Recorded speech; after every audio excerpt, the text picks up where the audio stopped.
예, 안녕하세요. 오늘도 변함없이 이영주 기자님을 모셨습니다. 오늘은 3월 23일 밤 11시 10분입니다. 안녕하세요. 잘 지내셨죠? 네, 안녕하세요. 네, 와이뉴스 이영주입니다. 제가 좀 스타일이 좀 이상해. 머리가 좀 부시시해서 이렇게 좀 머리에다가 이렇게 좀 둘렀습니다. 대표님 벤 중에 양해 제일 어려 부탁드리겠습니다. 보여요. 예? 영해 보여요. 고맙습니다. 예. 아, 네. 예, 또 잘 됐네요. 이렇게 후드를 갖다 네, 이렇게 이 후드 뭐라 네. 그러죠? 이거 옷을? 후드티 맞습니다. 네. 예, 이렇게 하니까 참. 네, 오늘 어떤 소식이 기다리고 있죠? 네, 오늘은 먼저 첫 번째는 출생률을 좀 준비를 해봤습니다. 아, 네, 출생률. 출생률. 야, 요즘 네. 출생률 심각하죠, 출생률. 예. 그 대표님은 영해분이 있으시잖아요. 영해님이 있으시잖아요. 아, 그래도 하나 이거 키우는 것도 진짜 힘들어요. 힘들어요? 이게 왜 애기들 뭐 낳아서 키우는 게 왜 쉽다, 뭐 이렇게 쉽게 네네. 말하잖아요. 뭐 한 둘 낳아야지 셋 낳아야지 하는데 그쵸, 그쵸. 낳아서 키워보니까 아유, 둘, 셋, 넷, 다섯 키우신 분 대단하신 분들이에요, 지금 요즘 시대. 그 정도예요? 예, 진짜 네. 대단하신 분들이. 어, 좀 내용을 좀 전해드리면 네, 일단 통계청이 22일에 이제 네, 2023년 1월 이제 인구 동향을 좀 발표를 했는데요. 그러니까 예, 2022년과 2023년의 1월 인구 동향 대한민국의 수치를 이제 발표를 했습니다. 예, 그래서 예. 올해의 출생아 수가 1월에 23,179명이 태어났어요. 근데 지난해에는 네, 이거보다 6.0%가 더 태어났었거든요. 그러니까 더 많이 태어났어요. 그러니까 네, 1,486명 더 많이 태어났었는데 이제는 1,486명 더 적게 태어났죠. 그리고 예, 사망자는 동년 동월 대비 네. 32,003명이 증가했습니다. 그러니까 적게 태어나고 많이 돌아가시고 이렇게 되는 만 명 거죠. 정도 차이 나네, 출생하고 사망자하고. 그죠? 그렇죠. 야하. 그렇죠. 맞습니다. 10,000명 정도 차이가 납니다. 그리고 이제 결혼을 해야 되잖아요. 일단 이제 네네. 아이를 낳으려면 그죠, 일단 아이를 낳을 일반적인 경우에. 방법은 이제 결혼을 한 다음에 아이를 낳으니까 그렇죠. 결혼을 하면은 1만 결혼 건수는 동년 동월에서 17,926 건이었어요. 그래서 네. 같은 시기 작년보다는 21.5%가 증가하긴 했거든요. 예, 예. 네, 이혼 건수는 또 7,251 건으로 이제 감소했다고 합니다. 그래서 일단 그래도 한 네, 70% 정도 이혼을 한단 말이에요? 차이가 나는 거죠. 어. 어. 이혼 정도가. 여기에서 이제 저희가 집중해야 될 거는 이제 출생률인데 주제가 이제 예, 예. 출생률이니까요. 네. 대표님 출생률과 출산율의 차이점을 아시나요? 잘 모르겠습니다. 솔직히 말씀드려서. 말은 그러니까 비슷한 것 같은데 그게 네. 구분해서 쓰는 거는 의미가 다르기 때문에 그렇게 구분해서 썼겠죠. 네, 그렇죠. 다르죠. 그래서 일단 출산율 했을 때 이제 가임기 여성이 이제 예, 낳을 수 있는 그런 아이를 토대로 해서 산출해낸 용어고요. 합계 예. 출산율 그러면 가임기 여성이 그러니까 15세에서 49세까지 치더라고요. 제가 찾아보니까. 네. 그렇죠. 15세를 치는 게 조금 그렇긴 했지만 어쨌든 일찍 출산하는 경우도 있으니까요. 네. 그래서 15세에서 49세까지의 여성이 평생 동안 낳을 수 있는 아이의 수가 이제 합계 출산율이 되는 건데요. 아, 요즘에는 이제 출생률이라고 하자 이렇게 얘기를 하거든요. 네. 그래서 출생률은 뭐냐면은 전체 인구 대비 아이들이 얼마나 태어나는가 신생아 수의 그죠. 비율을 출생률이라고 합니다. 그때 몇 명이 태어났는가 이거 단정 그렇죠. 그 짓기 비율을 하려면. 네. 출생률이라고 하는 거죠. 그런데 뭐 아시겠지만 대한민국이 자랑스럽게도 OECD 예. 38개 가입국 중에서 1.0명이 안 되는 유일한 국가고요. 네. 놀랍지도 않죠, 이제. 이제 아니 놀랍지도 그런 않습니다. 이제 뉴스에도 하도 많이 나와서 아 네. 좁게 낳고 있구나 이런 이제 뭐 체감을 하는데 네. 아니, 눈으로 보고 있는데 체감은 안 되죠 사실은. 왜냐하면 이제 바깥에 나가면 이제 사람들이 길을 걸어 다니고 있고 아이들이 있으니까. 근데 이제 일선에서 학교나 특히 이제 군대 음. 군인들 이런 얘기를 들어보면은 그 티오를 다 붙이우니까 인원이 부족해서 음. 아 그럴 때 아 이게 지금 인구가 많이 줄고 있구나. 특히 이제 줄고 있죠. 젊은 청년층 그리고 어린이 뭐 유아 이런 층이 많이 줄고 있구나 하는 게 이제 그때 얘기 들어서 이제 알게 되고 있습니다 저는. 그게 대표님 저희도 생각을 해봤는데 저희가 네. 인구 밀집 지역에 있어서 그런 것 같아요. 그렇죠. 도시 지역에 대표님도 있다 보니까 그렇죠. 지금. 이제 경기도에 있으니까 네. 아시다시피 대한민국의 인구의 절반 정도가 수도권에 거주를 하고 있고 지방은 거의 이제 소멸되는 그런 지자체가 생겨나고 있거든요. 소멸 지자체가 그래서 많이 있죠. 저. 네. 그러니까 이제 수도권에 있다 보니까 그걸 잘 체감을 못하는 것 같고 네. 또 하나 이채로웠던 건 뭐 OECD 가입국 중에서 뭐 1.00명이 안 되는 유일한 국가 이런 거는 되게 많이 들어보셨을 것 예예예. 같은데 예. 제가 세계적으로 한번 따져봤거든요. 세계적으로 그 세계의 네. 국가들 중에서 최대로 치면 이제 세계 국가를 이렇게 약간 차이가 나요. 뭐 세계은행에서 집계한 거랑 네. 뭐 다른 기관에서 집계한 거랑 약간 차이가 예. 나는데 대한민국이 200위권이에요. 그래요? 200위권. 그러니까 거의 최하위예요, 출생률이. 그러니까 엄청 낮은 거네. 200. 엄청 낮은 겁니다. 전 세계 세계적으로 나라가 한 봐도 뭐 200 몇십 개 되는데 그중에서 그렇죠. 제일 낮은 거예요. 예. 그러니까 제일 낮은 거는 216위인가 그랬었거든요. 그러니까 아주 낮은 거죠. 그러니까 세계의 수치를 봤는데 다 200위권 아래였어요. 그러니까 진짜 엄청 많이 낮은 하위 겁니다. 10% 안에 든다는 얘기네요. 그러니까 하위 10%. 하위 5% 안에 하위 하위 한 5% 안에 든다고. 3~4% 정도에 든다고 해도 맞을 것 같습니다. 예. 와, 심각하네. 엄청나게 안 낮는 거죠. 이 그래서 정도 이 단계 되면 지역 소멸이 아니라 국가 소멸되는 거 아니에요? 맞습니다. 그래서 요즘에 유행하는 말 있잖아요. "지금까지 대한민국을 사랑해 주셔서 감사합니다." 그러면 거기에 이제 답변이 "사랑한 적 없습니다." 이렇게 되는 거잖아요. 그러게 말이에요. 이게 뭐 우스갯소리처럼 농담하지만 국민이 있어야 또 이렇게 국민들이 많이 있어야 국가도 또 유지되고 또 이렇게 이끌어 나가는 건데 뭐 큰일입니다. 뭐 저도 그렇지만 요즘 뭐 주변에 보면 하나 이상 낳으신 분들 보기 되게 어렵거든요. 둘 형제 어렵죠. 이렇게 뭐 자매인 이거 좀 드물어요. 근데 저희가 이제 초등학교 제가 국민학교 다니고 그럴 때는 제가 이제 하나인데 손을 들죠. 호구 조사를 하면 하나인 형제가 드물었어요. 다 아 둘 이상 셋, 넷 뭐 이랬는데 그럼요. 네. 그러니까 이제 어떻게 보면은 한 가정이 둘 이상을 낳아야지 인구가 그렇죠. 현상 유지가 되는 건데 그렇죠. 둘이서 하나를 낳으니까 오히려 이제 반토막 나는 마이너스 거죠. 50%가 되는 거죠. 산술적으로 그렇죠. 따지면. 맞습니다. 그래서 왜 이렇게 그거에 이게 애들을 안 낳고 결혼도 안 하고 이렇게 그러니깐요. 될까요? 그거에 대한 이제 뭐 결론은 다 원인이자 나와 있죠. 살기 힘드니까. 예, 그렇죠. 결론 나와 있는데 왜 살기 힘들어졌을까? 그거에 대한 우리 고민을 좀 해봐야 될 것 같아요. 그죠? 그러니까 원인을 분석을 해 보면 일단은 뭐 원인이자 그게 해법이 될 수가 있는 거잖아요. 그러니까 일단은 주거. 그렇죠. 그러니까 경제적인가 좀 크긴 한데 이게 성별로도 좀 갈립니다. 그러니까 예, 남성은 경제적인 여건이 되면 낳고 싶다 이렇게 되고 네, 여성은 경제적인 여건이 돼도 첫째 아이가 있는 집안 경우에는 가정의 경우에는 네, 절대로 어떤 일이 있어도 둘째를 낳지 않겠다가 네, 많거든요. 네, 답변이 설문조사 결과를 보면 네. 그러니까 경제적인 이유가 큰데 일단 주거도 그렇고요. 주거 집이 없고 집. 그다음에 교육비도 너무나 많이 들어가죠. 그것도 진짜 많이 사교육비가 들어갑니다. 진짜 예. 어마어마합니다. 그리고 사교육비가 이게 네. 예전에는 제가 어렸을 때는 공교육비를 못 내는 애들이 많았어요. 등록금을. 고등학교, 중학교. 그렇죠, 그렇죠. 그때는 그랬죠. 예, 그랬는데 요즘은 그거를 이제 뭐 의무화되고 그걸 못 내는 집은 없는데 이제 사교육비가 문제더라고요. 저도 뭐 애 6살인데 지금 사교육비로 지금 얼마 들어가냐? 미술학원 보내죠. 태권도 보내죠. 학습지 하죠. 벌써 꼬맹이 바쁘네요. 6살인데 그걸 그렇게 하고 있어요, 지금. 그거만 바쁘네요. 해도 뭐 금액은 이제 밝힐 수는 없는데 네. 그것도 꽤 들어가요. 보통 이렇게 평균이 나왔었는데 75만 원 선이 평균이라고 하더라고요. 대한민국 평균 설문조사 결과로는 아마 한 그 75만 평균이 원 막 선이라고 그래서 하죠. 아마 개인이 뭐 한 몇백 쓰시는 뭐 그런 분도 그렇죠. 많고 아예 못하는 분도 많고 그렇죠. 경제적이 어려워서 그렇죠.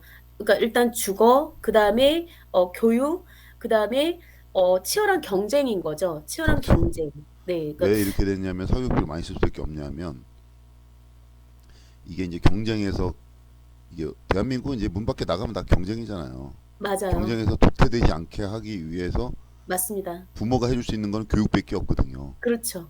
예, 건강하게 네. 해서 뭐 키워서 교육시켜서 사회나 학교나 이렇게 나갔을 때 경쟁에 뒤처지지 않게 하기 위해서 그렇죠. 이렇게 이제 애쓰는 건데 지금 그렇게 보면 반대로 생각하면 난 이런 생각도 들어요. 그럼 공교육이 그럼 의미가 없다는 얘기인가? 유치원 보내거든요. 유치원 보내서 유치원에서도 특별 활동을 해요. 어 하는데 그거가 부족한 거죠. 학교도 초등학교 학생들도 과외를 하는데 그것도 부족한 거지 학교에서 하는 게. 그렇죠. 그 예전에는 학교만 잘 다녔어 잘 다니고 그래도 뭐 이렇게 괜찮게 이제 좋은 대학교도 가고 그랬었는데 요즘은 그렇게 할 수가 없는 아 시대니까. 요즘에는 그렇게 못하죠. 그래서 학교에서 그 학생들 거의 한 5개? 보통 한 5개 정도 맞아요. 다니는 걸로 그렇게 알고 돼. 뭐 있거든요. 피아노, 네. 미술, 그건 기본이고, 국어, 악기도 하죠. 영어, 뭐. 뭐 네. 수학, 뭐 이렇게 하면 다섯 과목이고. 필기, 뭐 독서논술 이런 것도 많이 다니고요. 예, 예, 영수는 맞아요. 기본으로 하고요. 맞아요. 예, 그러다 보니 그거에 학생들도 지치고 교육비를 제공을 하는 부모님들도 지치고 맞아요. 예, 너무나 이제 대표님 말씀 주신 것처럼 경쟁 사회도 너무나 심각하고 그리고 또 이제 젠더 영향도 있는 거죠. 성평등의 영향도 있습니다. 네, 네, 그러니까 여성의 육아 책임 그리고 경력 단절 네, 그리고 육아휴직 우리 네, 지난 시간에 이제 말씀 나눴지만 육아휴직을 예, 갔다가 왔을 때 남성이 예. 육아휴직을 낼 수 있냐? 없다는 거예요. 거의 불가능하죠, 분위기가. 불가능하죠. 불가능하죠. 서구 유럽에서는 역설적이게도 코로나19 때 오히려 출생률이 늘어났대요. 왜냐하면 아, 집에 남편들이 집에 있으니까 이게 아, 육아가 좀 공동 부담이 되는 겁니다. 그러니까 좀 아, 늘어났다고 하더라고요. 아. 네. 그렇죠. 이제 복지 시스템이나 사회 시스템이 이제 안정적으로 잘 구축된 나라들은 그렇죠. 그렇게 반대로 생각하고 우리나라는 아직 멀었다는 얘기죠. 예. 멀었죠. 그래서 이제 혹자는 말씀하시지 않습니까? 지금 1년, 2년이 아니라 5년, 10년 정도 아이를 낳지 않아야지 이 예, 예. 윗세대가 정신을 차린다. 이렇게 네. 정말 이 워딩 그대로 이렇게 말씀을 하시거든요. 저도 간혹 이제 어느 날 문득 그런 생각이 든 겁니다. 대한민국에 도대체 어떤 사람이 살아가는 것인가? 대한민국에서 보통의 사람의 기준이 뭔가를 생각을 해봤을 때 일단 수도권에 살아야 되고요. 네. 그다음에 수도권에 있는 대학을 나와야 되고요. 4년제를 예. 전문대 안 되죠. 4년제 나와야 되는 거고 네. 그다음에 아파트에 살아야 되는 거고 임대 아파트 안 네. 됩니다. 네. 아파트에 살아야 되는 거고 차가 있어야 되죠. 소형차 안 되죠. 웬만한 네. 중형차 있어야 되는 중형차 거고 아파트도 그렇죠. 9평이라고 하면 그렇죠. 3, 4평형. 그렇죠. 부모님 직업이 또 뭐냐 이런 것까지 가져야 되는 거죠. 그리고 또 맞아요. 남성이어야 되는 거고요. 여성은 사실 아직까지도 제가 여성이다 보니까 차별이 음. 상당히 심하거든요. 아, 못 맞아요. 그러니까 느낄 아마 수도 있겠지만. 그런 뭐 저도 많이 뭐 이렇게 저는 남자라서 이제 뭐 좀 그런 거를 좀 아무래도 좀 덜 느낄 수도 있겠는데 네. 그래도 여성에 대한 기회가 많이 없긴 없어요. 대한민국 사회가 솔직히. 근데 반대로 생각하면 또 어떤 특수 직종은 여성이기 때문에 되게 유리한 직종도 있어요. 또 반대로. 근데 그게 이제 많지가 않다는 게 문제인 거죠. 그렇죠. 예. 네. 남자들이 그 아예 뭐 접근할 수 없는 그 직업군들이 있거든요.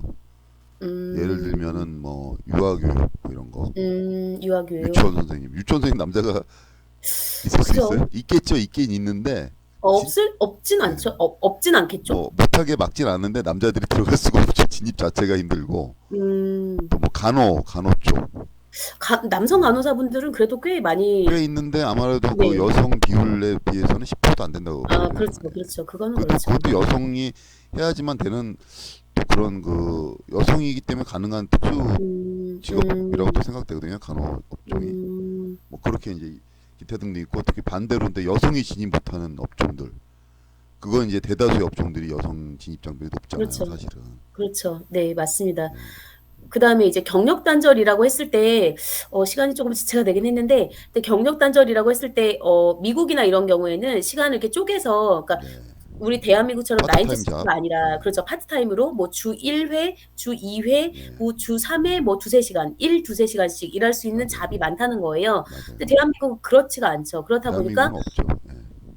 맞습니다. 그러니까 뭐 편의점 여성을 알바 개념이었는데 그게 이제 그 파트타임 잡이라고 하면 자기의 원래 정규직에 있던 보수를 유지를 해주면서 가는 건데 네. 근데 알바 개념으로 하면은 이게 최저 임금의 장시간 최저 노동 임금을 뭐 받죠. 이렇게 되는 거의. 거니까 질이 확 떨어지잖아요. 삶의 질이.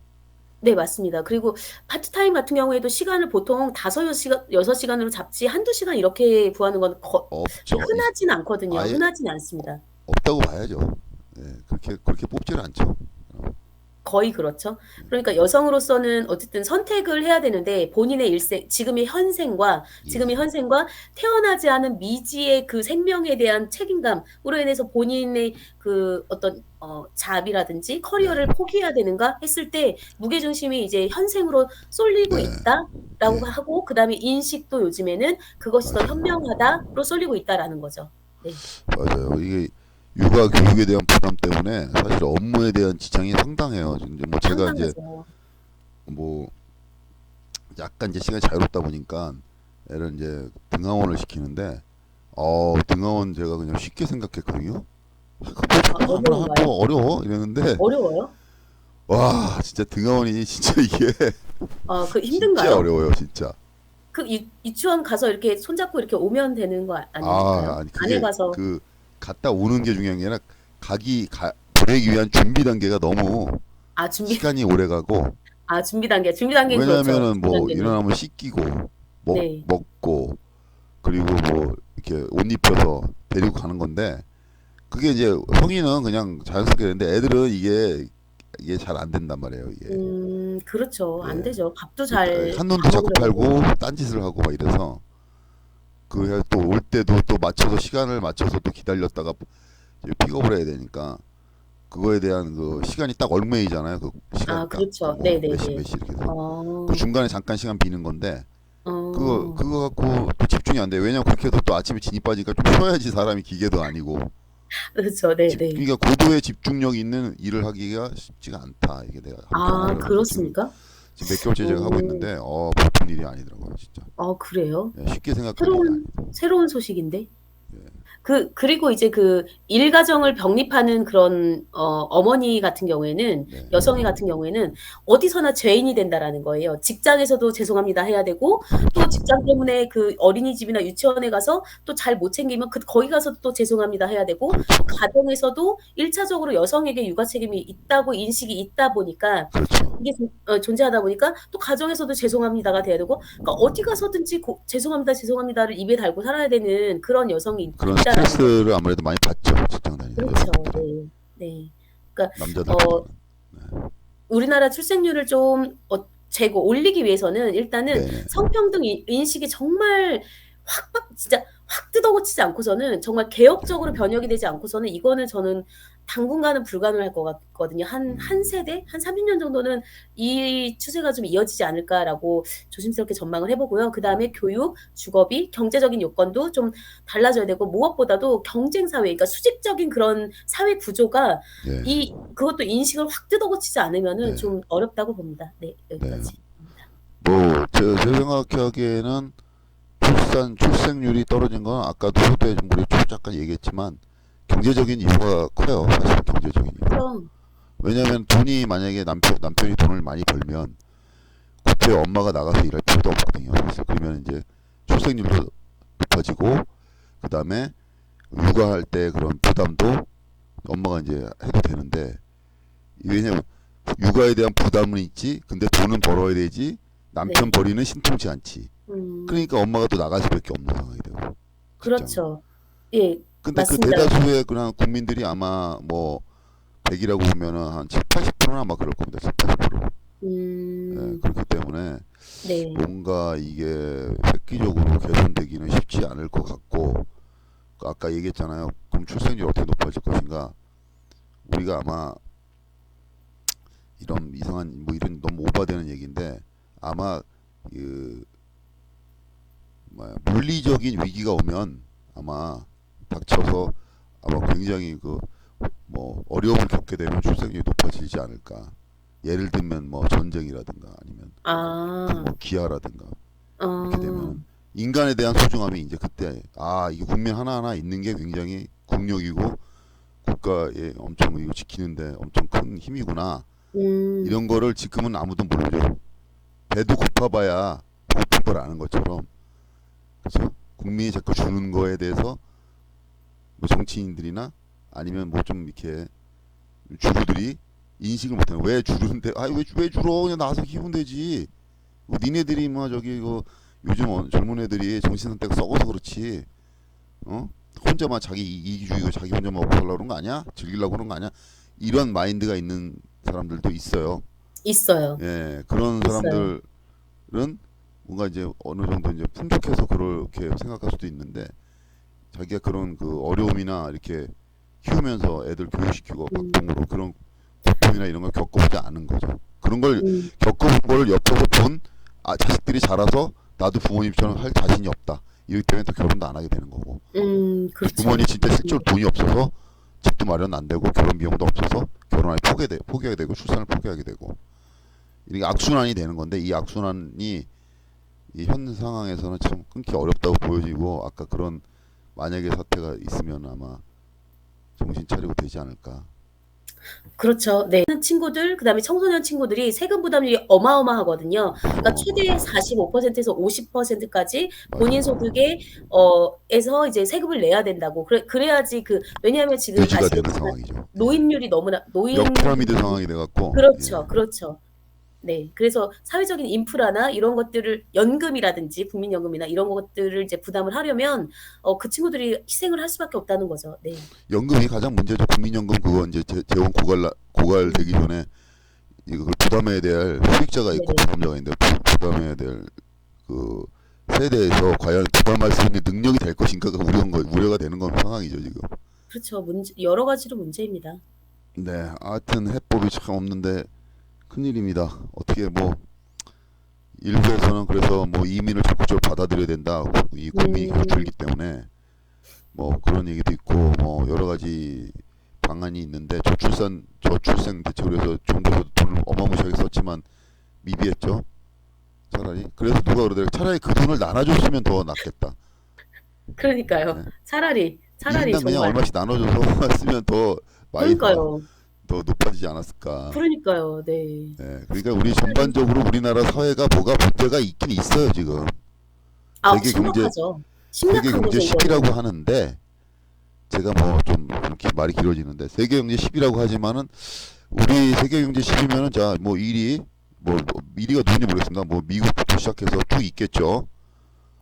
쭉 있겠죠. 그러면은 9위가 누군지 모르겠어요. 9위가 9위하고 10위하고 만약에 우리가 10위라고 하면 9위하고 10위하고의 삶의 차이가 과연 9위면은 조금 더 못한 게 10위가 돼야 되는데 과연 어떤 차이가 날까? 서구 음. 선진국하고 우리의 삶의 질의 차이는 아마 확연히 다를 겁니다. 겉으로 보기에 경제 10위지만. 음. 그래서 뭔가 이제 외형적인 것보다는 우리도 이제 내실 인간의 뭐 이렇게 국민의 뭐 막연하게 뭐 이렇게 삶에 무슨 뭐 하겠습니다 이거보다는 진짜 실질적으로 뭔가 도움이 될 수 있는 이게 막 이제 먹고 사는데 너무 스트레스 안 받는 네. 그런 구조 네. 그리고 뭐 하나 어느 계층이나 직업군이 모든 걸 독식하는 그런 구조. 그렇죠. 그렇죠. 맞아요. 예를 들면 왜 공무원 집단 100만 네. 명이 사실은 어떻게 보면 우리 대한민국의 뭐 굉장히 부와 기득권을 가졌다고 볼 수도 있어요. 만약에 100만 명이라고 치면 한 100만 명 가까이 되는 걸 알고 있는데 그게 이제 과연 그게 대다수의 국민 90%가 잘 살고 잘 먹고 해서 그게 같이 가는 거냐? 나머지 국민들은 월급 150만 원, 200만 원 받는데 나머지들은 그걸 충당하면서 가는 거냐? 그게 옛날에 인구가 많을 땐 가능했는데 쉽게 말하면 노예들이 많을 땐 가능했는데 그렇죠. 이제는 그렇죠. 그 맞습니다. 노예들마저도 이제 줄어드니 네. 이제 똑똑해졌어요. 노예들이 예, 똑똑해졌어요, 공부하다 양반들을 보니까. 양반들이 이제 어떻게 할 거냐고. 예? 그렇죠. 양반들이 이제 자기가 어떻게 해? 자기들이 이제 뭐 나서서 해야 되는데 이게 할 수 있는 상황도 아니고 어떻게 할 거냐고.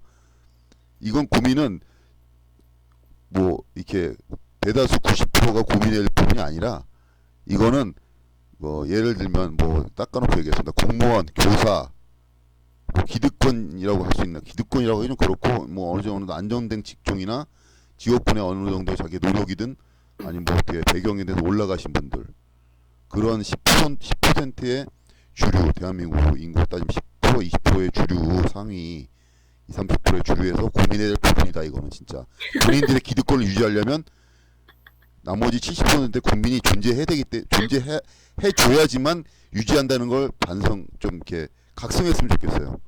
그러니깐요. 예, 예. 아니 어쩌면은 저는 일부러 자식을 낳지 않는 편인데 예, 그거를 정말 얘기를 하지 않았거든요. 하지 않았어요. 왜냐하면 욕을 먹으니까. 네, 근데 네, "왜 결혼을 안 하냐? 왜 아이를 안 낳냐? 잘못 살고 있는 거다."라는 비판을 받으니까 그래서 아이를 안 낳는데 이제 결혼도 안 하고 그랬는데 어느 날 예, 얘기를 예. 했어요. 진짜 오랜만에 얘기를 했어요. 친한 분한테, 현명한 좀 분한테. "저는 아기를 태어나게 해서 고생시키고 싶지 않다. 그래서 안 낳는 거다." 했더니 그런 사람이 많다라는 거예요.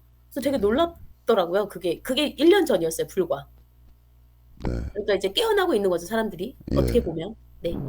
알겠습니다. 우리 네. 노예들의 삶 이제 거의 종말이 다가오고 있습니다. 뭐 그들이 알아서 하지 않을까요? 아, 뭐 이렇게 얘기하면 너무 그렇지만 네. 좀 인구 얘기하다가 이상한 얘기로 간대요, 그렇죠? 네, 첫 번째 주제는 여기까지 할까요? 네, 그러면 두 번째 주제 또는 어떤 거죠? 네, 두 번째 주제는 이제 학교 폭력입니다. 대표님 그 더 글로리 보셨습니까? 요즘에 더 아, 글로리 열심히 더글로리 장난 저는 아닌데? 사실 솔직히 말하면 TV를 안 봐요, 저는.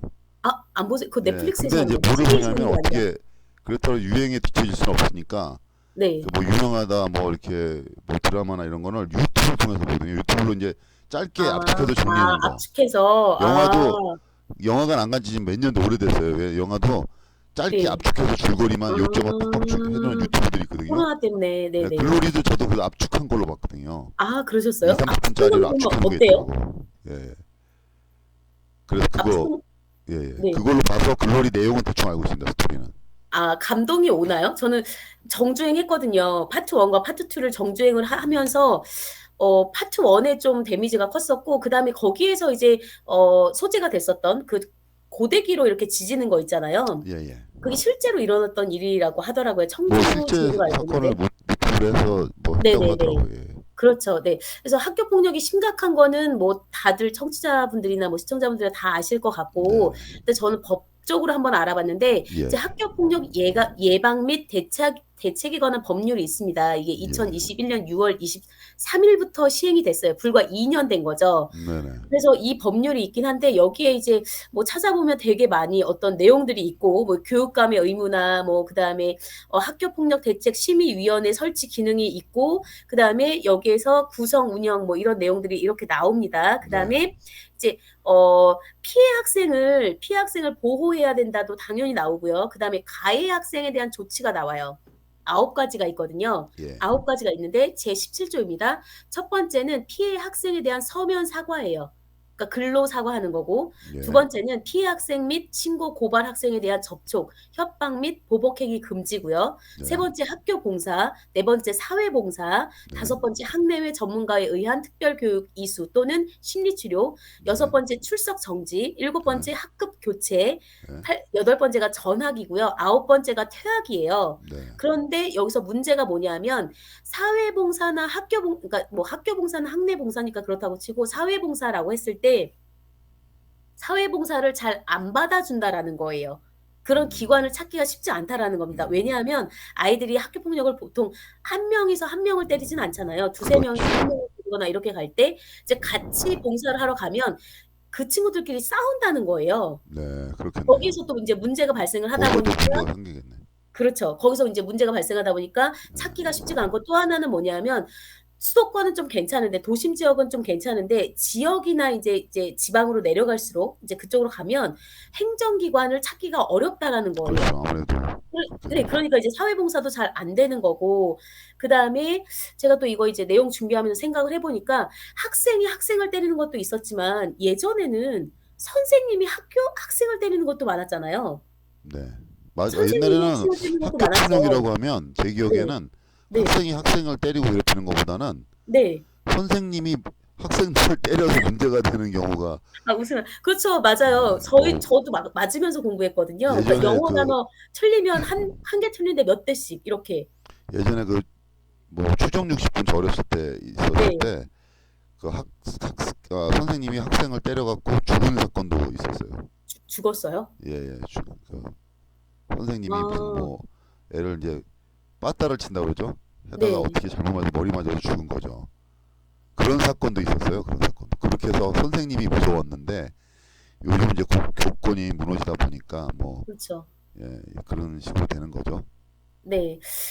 그래서 또 여기에서 제가 좀 말씀드리고 싶은 거는 학교 폭력이라고 했을 때 그러니까 폭력이라는 단어가 이제 네, 물리적인 것만을 생각하는 그러니까 물리적으로 이제 뭐 어떤 뭐 도구라든지 이런 거를 예, 가해 학생이 이제 피해 학생에게 이제 행사한다 이렇게만 볼 수 있는데 이 법에서 그러니까 학교 폭력 예방 및 대책에 관한 법률 제2조에서 학교 폭력을 정의하고 있는데 이에 따르면 예, 학교 내외에서 학생을 대상으로 발생한 상해, 예, 폭행, 감금, 협박, 약취, 유인, 명예훼손, 모욕, 공갈, 강요, 강제적인 심부름 및 성폭력, 따돌림, 예, 사이버 따돌림, 예, 정보통신망을 이용한 음란 폭력 등 예, 정보에 의해서 신체적 또는 정신 또는 재산상의 피해를 수반하는 행위 모든 것이 다 학교 폭력이 되는 거거든요. 그러니까 음, 요즘에는 이런 것도 있습니다. 그러니까 피해 학생을 단톡방에 그러니까 가해 학생들에게 모욕을 주거나 이렇게 놀리거나 뭐 아니면 음, 그 조부 뭐 아니면 부모의 직업을 이렇게 망신을 준다든지 이런 네, 경우도 있거든요. 네, 네네. 시대가 변하다 보니까 방법이 맞습니다. 다양해지는 거죠. 예, 예. 그게 말입니다. 그 예전에는 그렇게 뭐 이제 이상한 친구들이 있어서 괴롭히는 건 있었는데 돈 뺏고 괴롭히고 뭐 이렇게 이런 거 있잖아요. 네. 근데 막 요즘처럼 너무 예, 그 예전에는 이제 뭐 일반에 어려울 수도 있는데 예전에는 부잣집 아들들, 돈 많은 음. 부잣집 아들들이 괴롭힘 대상이었어요. 쉽게 말하면. 아 그래요? 예, 그러니까 뭐 돈도 뺏고 뭐 이렇게 놀리고 어. 막 이렇게 그런 거였는데 아 그렇습니까? 요즘은 거꾸로 거꾸로죠. 요즘은 거꾸로 사회적 약자들이 괴롭힘 대상이 돼 있더라고요 맞습니다. 보니까. 예. 네. 그래서 좀 뭔가 우리나라 사회가 참 많이 뭔가 점점점 삐뚤어지고 뭔가 잘못됐다 이런 걸 많이 느끼는데 네. 이거 같은 경우는 학교에서 자체적으로 바로 잡아야 되는데 네. 선생님들이 좋은 직장이다 보니까 위험을 감수하기 싫어하잖아요. 그렇죠. 이게 그렇죠. 맞습니다. 공무원이나 교사나 이런 직종들은 위험을 네. 감수하기 싫어하거든요. 그렇죠. 그렇죠. 예, 맞아요. 그래서 그래서 네. 말씀해 이거에 주십시오. 대해서 적극적으로 개입하기를 싫어한단 말이에요, 학교에서.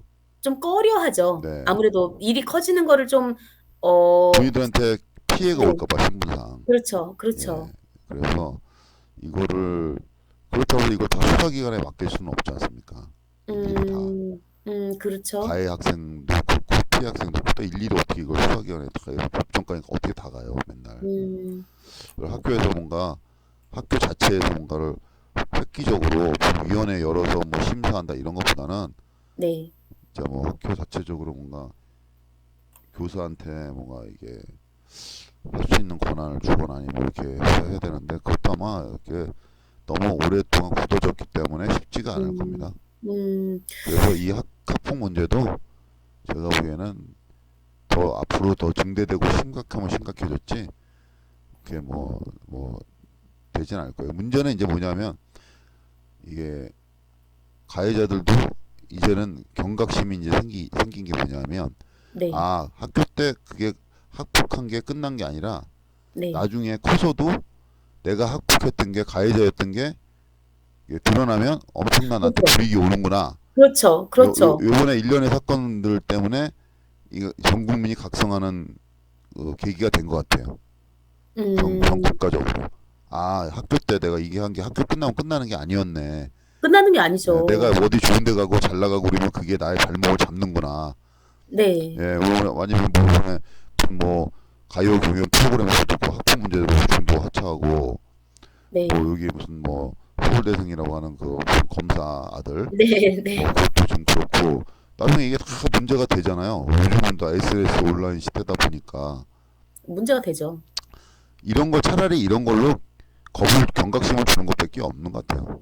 그래서 음. 가해를 하고 음. 저도 내가 나중에 이거 문제 되는 거 아니야? 음. 이래서 안 되겠다 이런 거 학교에서는 이미 제 생각인데 공교육은 이미 저는 무너졌다고 봅니다. 아 그래요? 예, 공교육은 진짜 무너졌다고 보고 이 사교육 시장이 이렇게 커진 거는 공교육이 제대로 구실을 못했기 때문이라고 보거든요. 그래서 음. 전교조나 뭐 교사들이 나라 엄청 싫어하겠지만 제가 느끼는 바는 것은 현실적으로 부모 입장에서 느끼는 거는 공교육은 무너졌다 지금 대한민국 음. 공교육은 껍데기만 있을 뿐이다 라고 저는 음. 생각됩니다 개인적으로. 그래서 학교에다 이걸 맡겨서는 해결도 절대 안 된다. 더 해결 모순만 나을 뿐이다. 음. 아까 그런 방법대로 사회적으로 학폭한 사람들은 거기서 안 알려지고 뭐 숨겨져서 덮어져서 가더라도 성인이 돼서 60이 되든 50이 되든 40이 되든 그때 반드시 밝혀져서 처벌을 받게 된다. 이거는 공소시효가 없다. 뭐 이렇게 뭐 각인이 되면 많이 좀 없어지지 않을까 하는 생각이 드네요. 네. 동감합니다. 그래서 제가 이거 자료 준비하면서 좀 찾아보니까 그게 있더라고요. 그러니까 아까 그 9 가지 단계가 있었지 않습니까? 그러니까 예예. 그 어떤 변호사 법률사무소에 이제 변호사분들이 이제 홍보글을 올린 겁니다, 학교 폭력 네. 관련해서. 예. 그러면 "학교 폭력 때문에 이제 고민하고 계신가요?" 막 이러면서 "아 그러면 서면 사과하는 것으로 할 수 있도록 책임지고 뭐 해결해 드리겠습니다." 이렇게 홍보글이 나오는 거예요. 예. 그러니까 학교 폭력 사건인데 거기에 변호사들이 개입해서 그거를 경화될 수 있게 처리를 해 주려고 이렇게 노력하는 홍보글들이 많이 보였고요. 그러니까 네. 좀 보였고 또 하나는 뭐냐면 가해 학생들이 미안해하지 않는다라는 거예요. 그러니까 왜 쟤를 내가 때리면 안 되는지 내가 쟤를 때린 게 괴롭힌 게 왜 안 되는 건지를 인지를 못한다는 겁니다. "쟤가 나보다 공부 못하는데 쟤가 나보다 더 안 좋은 아파트에 사는데 그럼 때려도 되는 그렇죠. 거 아닌가?"라고 생각을 한다라는 거죠. 그러니까 이거는 그 그 아이들이 약자는 태어나는 밟아도 된다는 그런 이제 그렇죠. 사회적인 그런 그렇죠. 그런 게 있는 인식이 있는 거죠. 거죠. 예. 네. 앞서서 그 챕터에서 가지고 와 보면 노예들은 때리고 핍박받고 무시받고 이런 게 너무나 당연했던 거기 때문에 그건 세습적인 인식이라고 생각하거든요. 그래서 네. 그거를 싹둑 잘라내고 다시 개선을 해 줘야 되는 거죠. 그게 잘 살든 못 살든 예쁘든 공부를 잘하든 못하든 모든 존재는 평등한 거니까 존중해 주고 예의를 지켜 줘야 된다라는 인식이 잡히지 않으면 이거는 죽었다 깨나도 근데 죽었다 깨나도 우리나라 사회가 그게 네. 만연해 있어요. 사실 뭐 만연해 예, 있습니다. 뭐 신분이 없다고 그러지만 신분이 다 있고 있습니다. 예, 또 그거에 네. 그러면은 이제 그걸 저항을 해야 되는데 네. 이게 문제가 뭐냐면 그런 사람이나 세력에 저항을 해야 되는데 그 저항 정신이 많이 없어진 게 문제죠. 없죠. 예, 없죠. 대한민국이 네. 국민성들이 원래부터가 좀 저는 저항성이 약하다고 보는데 예, 좀 좀 위험한 발언 요즘 들어서 아닌가요? 더 저항 정신이 많이 없어진 것 같아서 안타까워요, 사실은. 이게 제가 저항이라는 게 네. 뭐 네네. 정권에 저항하고 뭐 네네네네. 정치에 저항하라는 게 아니라 이해했습니다. 네. 개인의 삶에 살아가면서 부당함에 저항을 하라는 건데 그렇죠. 그런 게 부당함을 당연히 인정하고 오히려 그걸 저항하려는 사람들한테 맞아요. 손가락질을 해요. 참 분위기가 어디 격려를 해줘. 맞아요. 예전에는 네네. 제가 맞아요. 어렸을 때 뭔지 그렇진 알아요. 않았거든요. 제가 어렸을 아 때는 그래요? 그 손해를 뭐 감수하고 이렇게 뭐 저항하고 뭐 아. 이렇게 음. 나서서 이렇게 앞장서서 하는 사람 피해를 보는 사람한테 굉장히 미안하다. 앞에서 내가 못 도왔는데 뒤에서라도 내가 더 미안하다 하면서 뭐 도와주고 그런 사회적인 분위기가 있었는데 요즘은 없죠. 거의 야, 없습니다. 너 왜 그래? 그쵸. 이런 식이에요. 예. 뭐가 좋게 문제야? 네. 저 사람이 뭐 문제가 있는데 저 사람 이상하지 않습니까? 네. 예? 저 사람 범죄자 아닙니까? 뭐 나쁜 사람 아닙니까? 이렇게 해도 야, 그게 뭐가 문제야? 원래 그런 거야 세상은 이런 식이. 너가 이상한 거야 너가 이런 식으로. 그렇죠. 예. 근데 나는 또 그게 또 이상하게 안 되더라고. 나는 정답이 모르겠어요. 나는. 그래서 예. 그게 심리학적으로 제가 어느 논문에서 읽은 바가 있는데 심리학적으로 이제 공부를 잘하는 친구들 있잖아요. 공부를 예예. 잘하는 친구들이 강자에게 순응하는 게 익숙해져 있다라는 거예요, 우리나라 사람들 중에서. 그러니까 아. 국민성 말씀하신 게 틀린 게 없는 게 사실상 우리는 주입식 교육이다가 그다음에 네. 암기식이고 네. 그다음에 되게 절제해야 되고 그다음에 네. 그냥 앉아서 노트 필기하고 네. 외우고 이런 네. 거에 익숙해지다 보니까 그래야지만 선생님들한테 칭찬받고 좋은 네. 대학교 가고 좋은 회사 가고 네. 이러다 보니까 예예. 강자한테 숙일 수밖에 없다라는 거죠. 그게 네. 체화가 돼 있다고 하더라고요, 공부를 잘할수록.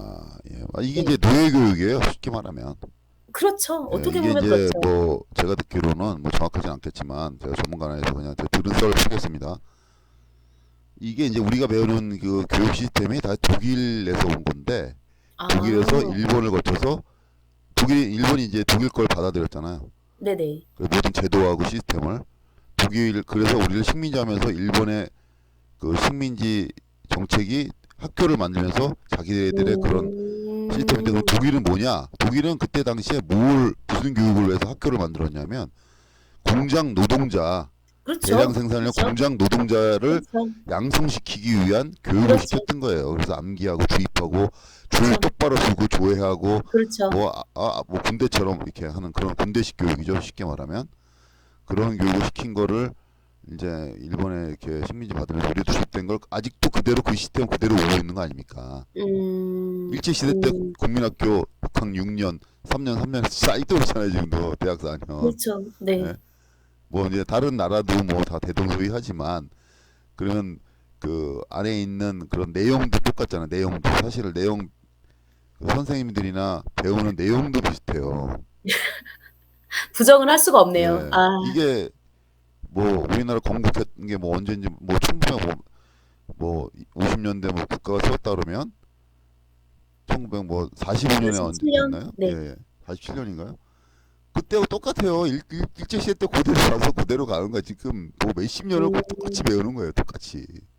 물론 그 와중에 조금 현대 사회에, 그러니까 공장식 그런 산업에서 이제 익숙한, 그러니까 그러니까 쉽게 말씀드리면 말귀를 알아들 수 있는 인재를 뭐 키워낸다 이렇게 얘기하는데 사실상은 그냥 이 산업 사회에서 일할 수 있는 노동자를 키워내기 위해서 이게 공교육이 생겨난 거거든요. 그래서 앞서 이제 대표님께서 이제 공교육을 신임하지 않는다, 붕괴됐다 이렇게 말씀 주셨는데 저는 그 공교육의 시원 자체가 인간의 개성을 어떻게 보면 말살하는 그런 시원이기 때문에 별로 이렇게 좀 선호하지는 않는 편이긴 합니다. 개인적으로는 그렇습니다.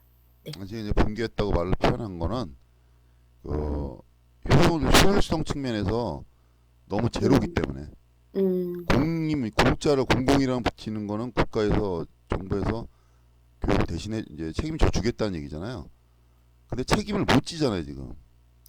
다 부모한테 떠넘기는 거 아니에요 지금. 말만 사교육과 공교육이고 서교육과 네. 공교육 안에 들어간 교사나 뭐 이런 사람들은 편안하게 생활을 하는 거고 나머지 공교육에서 못하는 거를 못하는 게 없어야죠 사실은. 못하는 게 없어야지. 음, 그리고 음, 공교육이 못해 있어. 그냥 다 사교육하라고 하지. 그렇죠, 예? 그렇죠, 그게 어떻게 그렇죠. 보면 시간적으로 경제적으로 효율적일 수도 있어요.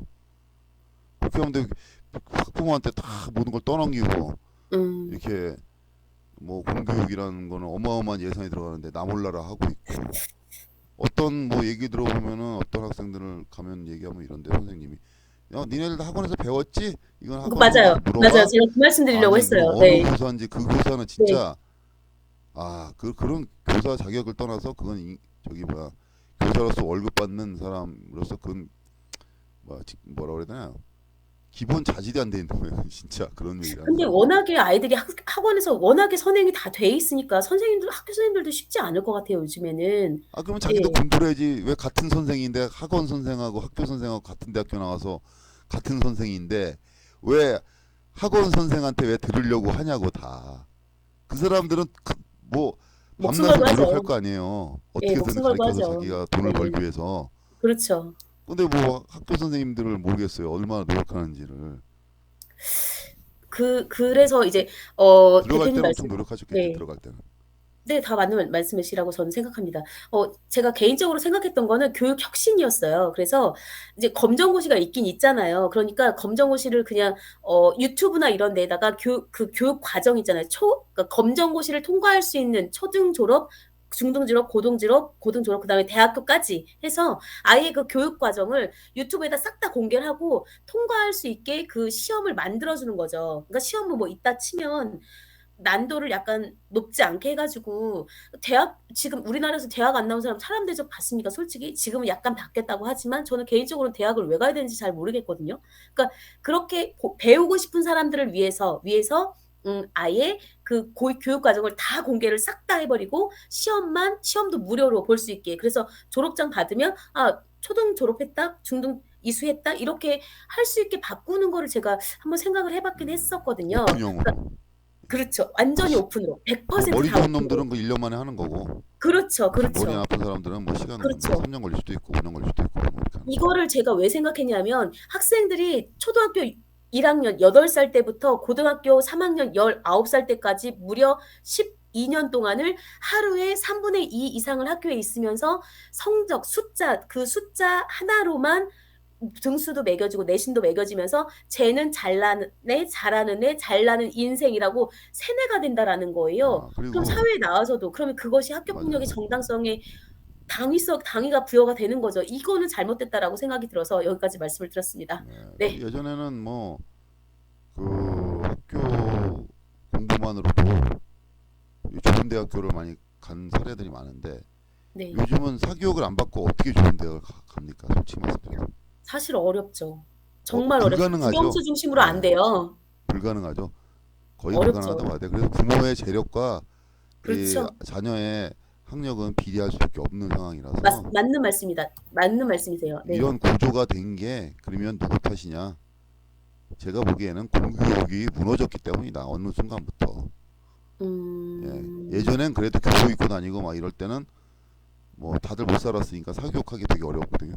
어려웠죠. 그래서 학교에서 그렇게 좀 공부 열심히 해서 학교에서 배운 걸로 해서 선생님들한테 배워서 시험 학력고사든 뭘 봐도 어느 정도 됐는데 이거는 지금은 그렇게 해서는 학교에서 배운 거 갖고만은 안 되는 거지 이 시험이. 안 되죠. 네. 안 됩니다. 그러니까 이게 학교 교육하고 대입 시험하고 언밸런스가 난 거죠 지금. 그렇죠. 네. 맞아요. 네. 그러면 그거를 어떻게 고쳐야 되겠어요? 그러면 둘 중에 하나 아니에요. 공교육을 빡세게 강화시키든가 그렇죠. 애들한테 공부를 엄청 잘 가르치든가 그래서 학원 안 가도 되게끔 둘 중에 아니면은 시험을 엄청 쉽게 하든가. 음, 예? 음, 근데 엄청 쉽게 할 수는 없잖아요. 앞으로 그렇죠. 계속 공부력이 점수가 떨어지니까. 높아져야지. 네. 그래서 공부를 빡세게 가르쳐야 되는데 공부를 빡세게 안 가리키는 걸 싫어하죠 선생님들이. 그래서 나타난 게 뭐냐? 자율형 사립학교, 자율형 공립학교, 아, 특목고. 거기는 공부를 학원처럼 물론 거기는 애들도 과외를 하지만 일단 거길 들어가면 일단 이 일반계 학교하고는 질적으로 틀리니까 가르치는 것 자체가. 다르죠. 다르죠. 예, 예. 그러니까 거기 있는 애들이 더 좋은 대학을 갈 수밖에 없는 경쟁력이 있을 수밖에 없는 상황이 되는 거고 일반 뭐 음, 학생들은 점점점 또 그렇게 되는 거죠. 그러면은 그게 음, 왜 누구 그럼 어느 게 문제가 되겠어? 난 공교육에 문제가 있다고 봐요. 이 학교 교육적인 교육 음, 시스템을 지금 음, 대대적으로 뜯어 고치지 않으면 그냥 자율형 공립고등학교, 자율형 사립고등학교 스타일로 이제 가야 돼요.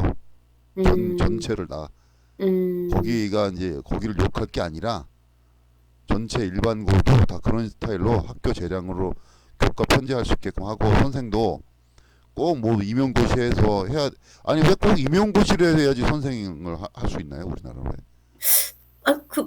글쎄요. 뭐 교사 자질이나 능력 아니 측면에서 대학교 뭐 때 검증하는 거 아닐까요? 교직 과정을 이수해서 뭐 해갖고 네네네. 선생하면 되지 그렇게 왜 할 수도 꼭 있죠. 네. 임용고사를 보고 공립학교는 가야 되고 사립학교는 뭐 교직 코스 받으면 이제 할 수 있지만 근데 웃긴 게 사립학원 있죠 학원 네네네. 학원은 교직 뭐 전공을 하거나 아니죠. 교육대 나오거나 그런 사람들이 아니에요 일반 대학교 나와서 가르치는 거예요 네네. 다 맞아요. 맞아요. 근데 더 잘 네네. 가르쳐 다 거길 들어가서 다 그 사람들한테 배우려고 해 이거 왜 그런 음, 거냐고 이거는 난 사람의 문제가 있다고 보는 거거든 이거 들어갈 사람의 때까지만 문제. 열심히 하면 돼 우리나라 모든 게 들어갈 아, 때까지 열심히 하고 들어가서는 선생님들이 이걸 뭐 노력을 해야죠 또 네. 근데 노력을 경쟁 구도로 하면, 가야죠 왜 국어 선생님 5명 있는데 못하면 잘려야죠 그 왜 노력을 정년을 다 하려면, 못하는 사람까지 정년을 다 보장시켜줘야 되냐고 그러니까 노력을 하면은 미운 털이 박힌대요. 그러니까 신임 교사가 막 그러니까 왜 그렇게 엄청 되냐고 열심히 왜 하면 이게 적당히 해 그러니까 이렇게 나간대요. 관료제 공무원제 모순이 되는 거예요 지금 우리나라는 뭐 현대 민주주의가 망하는 거는 뭐 과도한 포괄적인 행정력 때문에 망한다고 누가 뭐 어느 유명한 학자가 그랬다 그러더라고. 아 이게 음, 맞는 것 같아. 이거 과도해. 지금 공무원 사회라고 해야 되나? 이거 전체적으로 해서 교사, 공무원 이런 그런 사회, 관료제 사회라고 하죠. 이게 너무 기득권화돼 있고 너무 막강하고 음, 건들 수 없는 무슨 아성처럼 돼 있어. 아무도 못 건들잖아. 근데 경쟁력은 점점 없어지고 네네. 경쟁력 없어지는데 그 사람들의 그런 뭐 이런 거는 다 국민들이 맞춰줘야 되고 그러니까 음, 이런 공적인 부분도 경쟁 체제를 도입해야 된다고 봅니다. 나는. 그래야지 이게 음, 좀 뭔가 이제 되지. 근데 경쟁 체제를 도입하자고 하면 이제 난리 나죠. 난리 나죠. 나 같은 사람이 이제 테러 당하지. 만약 정교조, 그런 정교조. 정치인이 있다 그러면 그 네. 정치인은 이제 대한민국에서 갑자기 사라지지. 네, 어머님들도, 근데 어머님들을 좋아하시려나 글쎄요.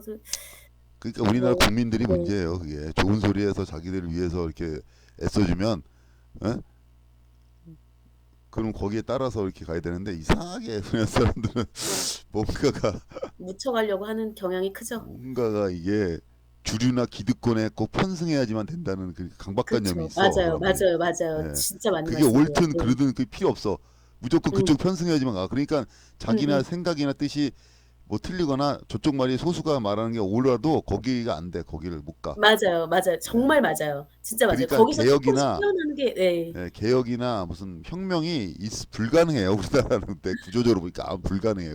우리나라 국민성으로는 예? 네. 그러니까 역사를 뒤져봐도 일반 민초가 뒤집은 경우가 없잖아요. 다. 없죠. 없죠. 근데 외국이나 세계사 공부하면 다 뒤집히잖아요. 술만 못하면. 이거 참 네. 왜 그런지 막 너무 이렇게 아니 좀 극도로 뭐 흥분하시는, 저는 역사의 네. 문외한입니다. 잘 모르는데 아니 난 항상 그 임진왜란 이순신 장군 나오는 영화 있잖아요. 명랑도 있고 아, 항상 명량? 예. 네. 그런 거 보면 내가 재미있는데 나 그러면 네. 이면을 생각해봐요. 아니 왕이 저렇게 무능한데 임진왜란 끝나고 얼마나 많은 백성들이 임진왜란 때 고통받고 괴롭힘 당하고 죽고 그랬습니까? 그렇죠. 근데도 그 정말 나라가 많이 유지됐잖아요. 지금 그 뒤로도 200년, 300년 더 유지됐잖아. 그 왕조가. 유지됐죠. 네. 예? 선조는 임진왜란 끝나고 손끝 하나 다친 게 있어 임진왜란 때? 아유, 임진왜란 그거는 끝나고 왕을 또 몇 년을 더 했잖아요. 아 왕님이신데, 그러니까 네. 나 아니 그러면 그게 다른 나라 같으면 유럽이나 다른 나라 같아서 그게 가능했겠냐고. 단두대 이슬로 이렇게 사라지고, 그냥 네. 예? 그냥 왕조 자체가 없어졌지. 그 멸종됐지. 음. 그러니까 나는 크, 아니 그리고 또 일제 시대 돌아 아니 일본이 먹으려고 하는데 아니 그러면 기득권을 가지고 있던 양반들이나 이런 사람들 갖다 바친 거 아니에요? 솔직히 말하면 자기들 기득권 유지하려고 갖다 바쳤잖아요. 아니, 갖다 바치고 지금도 땅 달라고 소송하는 경우도 있는데요, 뭐. 그러니까 그런데 왜 그거를 그런 그 지배계층이 있는 거를 왜 못 뒤집냐고. 내가 이상한 생각을 음. 하는 건가? 예? 와, 그게 대표님 저항 이렇게 정신이 훌륭한 없다니. 분이셨다니. 예, 저항 정신이 없다. 아니 그리고 지금 현재 지방자치제도 그래요. 왜 시장이나 뭐 이런 사람들이 있잖아요. 못하면은 그러니까 지방자치하던 게 음. 주민들이 우리 손으로 시장을 소환제? 뽑자 아니에요. 네네. 그러면은 못하면은 우리 손으로 또 내릴 수도 있어야 되는 거 아니에요. 내릴 수 있죠. 그거 뽑는 거는 우리 가능합니다. 손으로 뽑는데 내리는 건 절대 못 내려. 제도적으로 그렇게 돼 있어. 아, 주민 소환제 있잖아요. 주민소환제가 너무너무 어려워. 주민소환제 지방자치 30년 음. 됐는데 지금 음. 주민소환제에서 저기 거꾸로 틀린 시장이나 도지사가 있어요? 대통령보다 더 어려워요. 지자체 탄핵은. 그건 대통령 진짜 탄핵이 더 맞아요. 쉬워요. 어떻게 보면. 예, 그건 진짜 맞아요. 예. 정말 뿌리가 이건 너무 있을 수가 깊어요. 이런 제도가 있는데도 아무도 부당하다 이렇게 왜냐면 그렇게 할 수 있으면 시장이 어떻게 부정부패를 저지르고 어떻게 시민을 무시해. 음. 자기 모가지가 날아가는데 좀 잘못하면. 예? 아니 그러니까요. 그리고 대한민국의 공무원은 더 어려워. 시장 대통령보다 더 목 자르기 어려운 게 공무원이에요. 아, 그래요? 예? 공무원은 원래 법상으로 그게 아니 그 안 신분이 되잖아요. 보장돼 네. 있죠. 신분이 보장돼 있는데 아니 네네네. 못하면은 신분을 어떻게 보장해줘요? 못하는 사람들을 어느 사회나 어느 나라나 어느 국가가 못하는데 그거를 끝까지 끌고 가는 나라가 어디 있어요? 다 도태시키거나 내보내는 거지. 그래야지 나머지가 다 살잖아요. 끝까지 그 사람들을 20, 30년을 보장을 해서 월급을 줘야 되고 연금까지 줘야 되냐고. 그게 그래서 대한민국의 나는 일본이죠. 그러면 야 공무원들 원래 다 그래. 공무원이 원래 다 그래. 군인들은 그렇게 안 해요. 군인들은 정년이 있어요.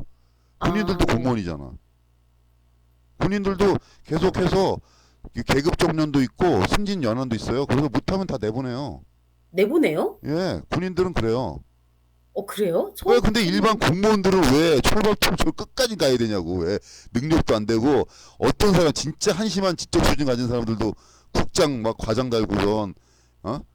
참 나 진짜 이게 뭐 이러니 대- 나라가 돌아가냐고 제대로. 대표님 내일 저기 뭐야 시청 출입 가능하신 거죠? 예. 가능하신 거죠? 아니 또 그런 저는 사람들이 아무 말도 또 안 했어요. 예? 근데 하죠. 출마 시민들은 또 많이 그런 사람들이 하잖아요. 좋대요 또. 와, 나 이거 나 그래서 야 요즘 많이 생각하는 게 야 이거 국민도 자질이 있어야 된다. 자질이 있어야 국민 소리 듣는 거지. 그쵸. 맞아요. 태어났기 맞아요. 때문에 국민 소리 들은 이건 아니다. 왜 아, 그 로마 시대 때 왜 시민권 로마 시대 시민권은 태어났다고 해서 다 주는 게 아니잖아요. 로마 시대 아, 시민은 뭐 그렇습니까? 귀족이나 아니면은 뭐 그쵸, 그 노예 어느 빼고, 노예 정도 빼고. 시민에 대한 지위가 있는 사람들한테 시민권을 줬단 말이에요. 로마 음, 시대에는 제국이었으니까 음, 로마는. 네네. 근데 무조건 태어났다고 해서 다 시민이 아니었거든. 근데 요즘은 다 음, 태어나면 시민이잖아. 시민이죠. 예. 나는 네. 시민도 시민권 부여할 때 그런 자격이나 그런 걸 까다롭게 로마 때처럼 봐야 된다고 봐요. 나는. 물론 이제 음, 현실적으로는 불가능하지만 난 이상이지만 나의 이상이지만 시민권을 부여한다? 무자격자 시민들이 너무 많기 때문에 나라가 거꾸로 가고 삐뚤어 가는 거예요 다. 그건 맞는 말씀이라고 생각합니다. 네. 뭐 하여튼 뭐 그래서 이상하게 뭐 그런 어떤 수직적인 구조, 그러니까 수직적인 구조고 그러니까 잠깐 여담으로 말씀드리면 그 사교육을 한때 없앤다고 했었잖아요. 근데 그렇게 하지 않았던 이유가 뭐냐면 대졸자들의 취업이 이게 보장이 안 되는 거예요. 그러니까 예전에 뭐 저희 60만 명, 그렇죠. 그러니까 고졸자 60만 명 그래서 이미 대학을 거기에 가지, 엄청난 시장이 형성돼 있는데 그걸 그렇죠. 파괴할 수가 없는 거죠. 네, 간다고 했을 때 그렇게 그들을 아니 그 사교육을 만약에 없앤다 그러면 사교육에서 종사하고 있는 이들의 노동 시장을 어느 쪽으로 돌려야 되는지가 해법이 안 나왔던 거죠. 그렇죠. 네, 그런 이야기도 있었다라는 거고요. 그래서 학교 이미 폭력을 이미 너무 많은 시장이 거기에 대한민국 너무 경제 많죠. 비중을 너무 많이 차지하고 있기 너무 많 때문에 1조? 사교육은 1조? 힘될 수가 없어요. 한 명이 1조를 버는 음. 경우도 있다고요. 1년에. 그래서 그렇다고 해서 공교육도 손댈 수 없는 게 거기에도 너무 많은 인구가 있거든. 그러니까 유권자들이 제도가 있거든. 뿌리 깊게 바뀌어 있죠. 예, 네. 그러니까 양쪽에 다 모순이 있는데 그걸 아무도 못 건드리는 거야. 모순이 있다는 걸 다 알고 있지만. 근데 모순 속에서 뭔가를 자꾸 답을 찾으려니까 답은 더 없고 거기서 뭐야 그 안에서 뭔가 해내려는 사람들은 계속 고통이 따르는 거고. 고통이 따르죠. 계속 고통이 따르고 뭔가 이게 이제 뭐 기형적인 게 악이 악을 구축한다고 악화가 악화를 계속 구축한다고 악화가 양화를 구축한다 그래야 되나? 하여튼 뭐가 안 좋은 건 안 이상한데 자꾸 안 없어지고 계속 유지가 되고 음. 이상한 음. 게 자리 잡고 있으니까 더 좋은 거는 안 들어오고 못 기형적으로 들어오고 더 돼가고. 네. 이렇게 되는 거죠. 악순환에 악순환이 되는 거지. 그래서 저는 일단 저희 팟캐스트 많이 했잖아요. 근데 그냥 결론은 그거였어요. 인식 전환 먼저. 그러니까 대표님께서 말씀하신 시민권 부여도 인식 전환을 토대로 하는 거잖아요. 그래서 네. 인식 전환이 정말 급선무다라고 그래서 좀. 그럼 뭐 이런 이상한 네. 사람들은 다 투표권, 유권자, 시민권 다 뺏어버려야 돼. 예? 아니 왜냐면 범죄자를 교도소 가면 이제 투표권이 없어지잖아요. 네. 그렇죠. 아 그거 네. 교도소 안 가더라도 그 법으로 단죄해서 그런 거 뭐 처벌 받아야지만 뺏는 게 아니라 이상한 사람들 많다니까 진짜 음. 비상식적인 사람들이 있어요. 뭐 이렇게 상식적으로 이건 도저히 되게 납득이 안 되는 많아요. 말과 행동을 하는 그런 사람들이 되게 있다니까 뭐 많아요. 범죄를 저지르는 게 아니라 네. 네. 그러니까 이해합니다. 뭔지 뭐 알겠어요. 쉽게 얘기하면 그 노예 같은 생각을 하는데 그게 맞다고 생각해.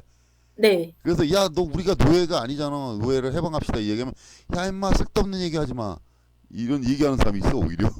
그렇죠. 그게 자기를 이렇게 포기해버리고. 해주겠다는데. 네.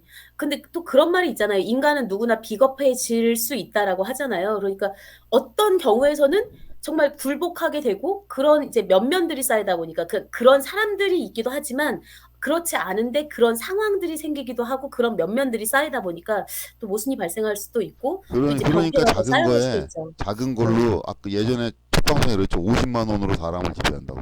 네네네. 그러니까 자꾸 작은 거에 사람이 맞아요. 뭐 정의도 맞아요. 팔고 소신도 그렇죠. 팔고 맞아요. 예의도 팔고 명분도 파는 거 나 결국 맞습니다. 끝에 가서는 나라도 파는 거예요.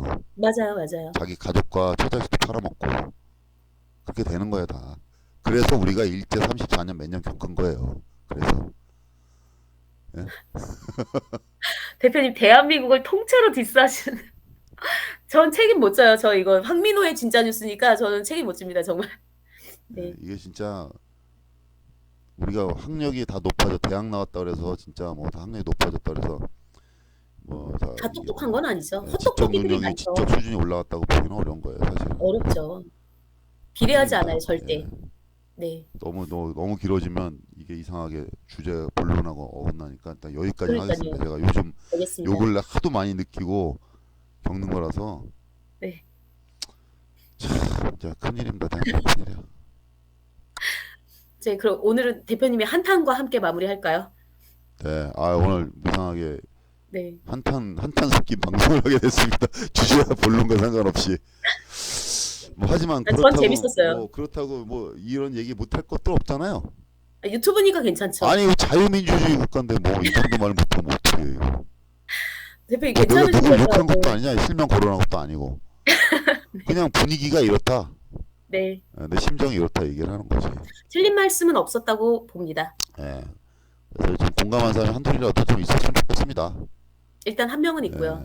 네. 점점 저는 이 대한민국 사회의 구조나 이런 거에 회의감이 점점 오네요. 그래서 살아가면 나이 먹으면서 그래서 뭐 네가 뭔데 그렇게 뭐 고민하냐 이러면 제가 이런 작지만 이런 언론을 안 하면 이런 고민 안 했겠죠. 나 이익되는 대로 그냥 살고 먹고 뭐 돈 많이 버는 쪽으로 어떻게 하든지 뭘 하든 간에 이렇게 살았겠지만 또 하는 일이 어떻게 왜 이걸 하다 보니까 또 언론이라고 하기 사실 쪽팔려 스스로도. 근데 이게 이런 일을 하다 보니까 자꾸 그런 사회에 관심을 갖게 되고 정치에 관심을 갖게 되고 인간의 그런 거에 대한 구조 이런 뭐 생각에 대해 관심을 갖게 되다 보니까 이런 일을 또 몇십 년을 하다 보니까 자꾸 오늘의 자꾸 이런 말이 자꾸 나오게 되네. 점점 가면 갈수록. 예?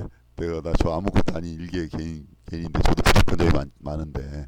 시민이시잖아요. 시민. 아유 아닙니다. 저는 부족합니다. 저는 아주 부족한 점 많고 저도 뭐 말은 거창하게 하는데 말처럼 행동 이렇게 많이 못하고 그냥 나름대로 최소한의 내 양심과 소신을 지키면서 살아가려고 내가 생각한 정의를 생각하면서 살아가려고 노력할 뿐이죠. 자, 그게 중요하죠. 오늘 방송은 여기까지 하겠습니다. 네. 오늘 그럼 이상하게 제 썰이 많이 길어졌네요. 네, 마무리할까요? 오늘 아주 유익한 주제로 좋은 많은 대화 나눠봤습니다. 좀 다음 주도 또 좋은 핫한 주제로. 주제로, 핫한 네. 주제로 다음에 좀 우리 이영주 박사님께서 아유, 예비 박사님께서 심도 있는 좀 이게 논평이나 평론을 많이 좀 하시는 시간이 있어서 저만 많이 떠들어갖고 아니에요. 저는 너무 재밌었는데, 네, 다음 시간에 그럼 뵙도록 하겠습니다, 대표님. 네 다음에 또 뵙겠습니다. 다음 주에도 네, 뵙겠습니다. 자 감사합니다. 고맙습니다.